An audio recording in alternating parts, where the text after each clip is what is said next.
Senyum bahagia Vena Melinda saat coba baju akad nikah. Vena Melinda dan Ferry Irawan bahagia saat mencoba baju akad nikah, sebut seperti pernikahan pertama.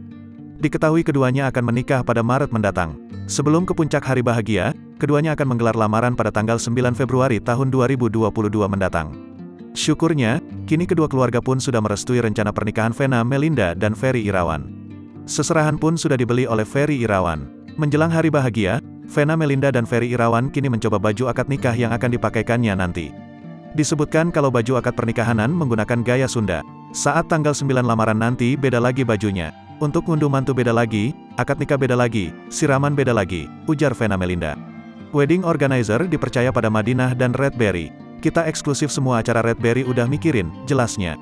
Baju akad nikah sesuai dengan karakter Vena Melinda dan Ferry Irawan. Pokoknya sesuai dengan karakter aku, kita kan bukan di usia muda lagi tapi ingin memasuki hidup yang baru, terangnya.